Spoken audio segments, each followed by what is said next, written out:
How's it going, folks? I'm just gonna let this video play and I'll let you guys thought. It's gonna be 5 minutes long. Not.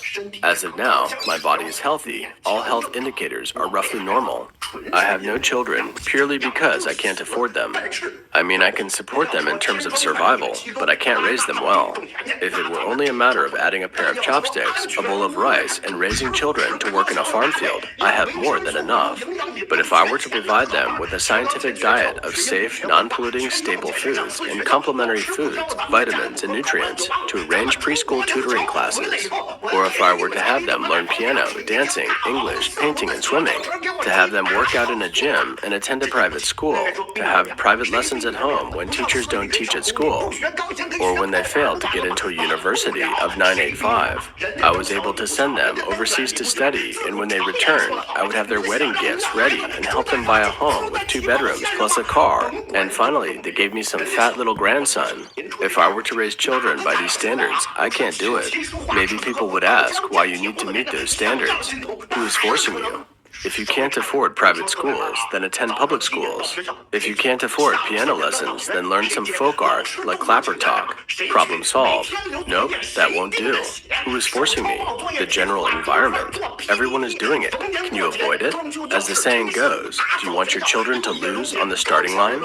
It doesn't matter if it works or not. If other people's children are doing it, I must let my children do it as well. Look around. Parents nowadays all seem proficient in playing music, chess, books, painting, martial arts, and calligraphy. Their children might not be as good, but anything less would mean they won't be as competitive. Not to mention extracurricular classes. At 7 a.m., the kid needs to go to school. Who will take him? At 3:30 p.m., when school is over, who picks him up?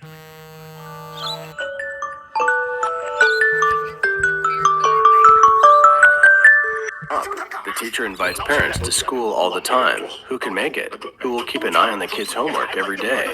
Handwritten posters, homework, decorative paintings, etc. All sorts of festivals and holidays. Parents are asked to fund the decoration of the classroom and have a good relationship with the school leaders. June 1st, Children's Day, was just on the top of the news search where it was the center of attention. On Children's Day, parents played beauty warriors on stage. Let me tell you, I watched the show. It was great, but do I have this kind of energy? And once the child is born, who will take care of it? These colleagues of mine have all left their children behind. Hey, both parents are busy. Grandparents take them to school and pick them up after school.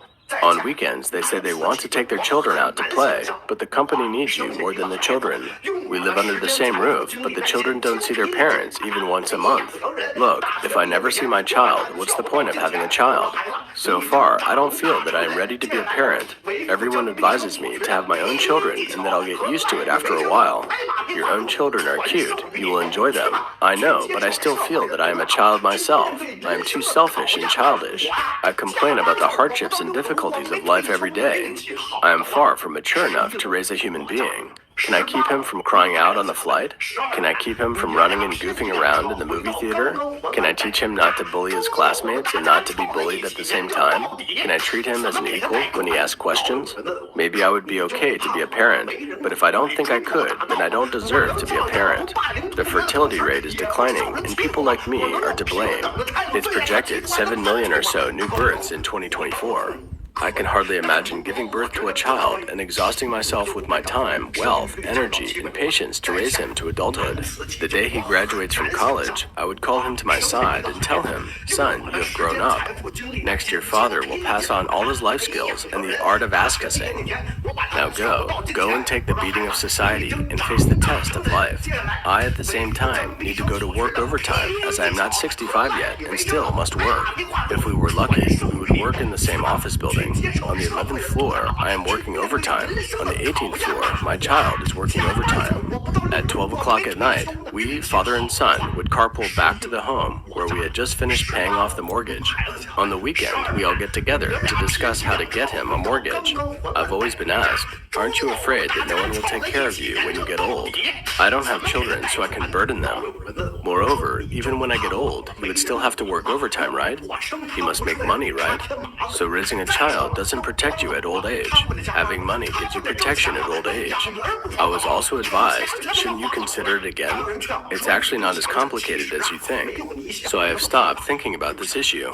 I read online that a mother wrote in a letter to her child saying, "Your mother has already experienced and confirmed that the world is happy and joyful, so she brought you here to experience it. I'm here to tell you, my son, your father has already experienced it for you, and what I experienced in this world is different from that mother. So if you want to experience this world, go reincarnate in her family. Next lifetime, I also want to go to that family too." Alright, so I know that's a long video. To me, to think about it, even though I'm not officially separated, but for me to think about the amount of money that I have to put, not like what he mentioned, but like, it's very, very difficult to be a family person, I'm letting you know, in today's world. I'm working probably, close to between 85 to 95 in a week, right? Just to, just to have that lifestyle that we wanted. Now, the problem with the whole thing is that it's a never forever ending debt. And you can't defeat the whole thing. You can't reduce the whole thing. It's just, the cost of living.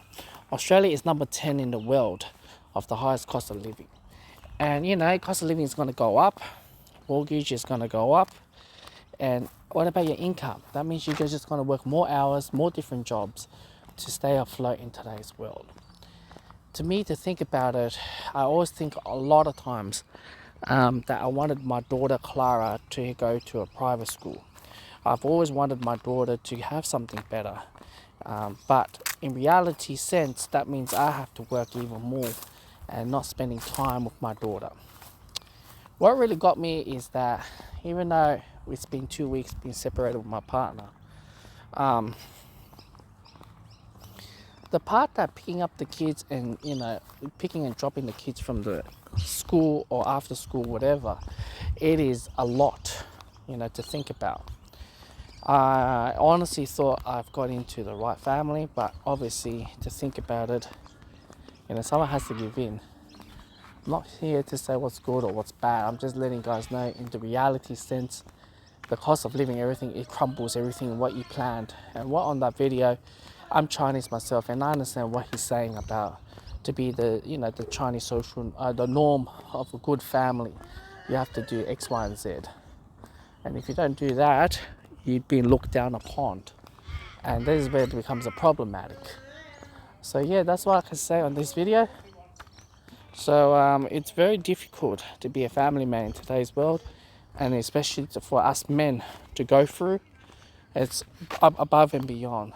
And plus, when we live in the Western world, with your wife or the partner will say, "I don't need you in my life. I can live by myself, raising my family myself without your income." So you have like that notion, it's just gonna bring a lot more problematic after all. And that's where they have their boss mentality on you, and it's hard to change or whatever. And that's where it becomes a lot higher for the divorce rate. And yeah, that's the video.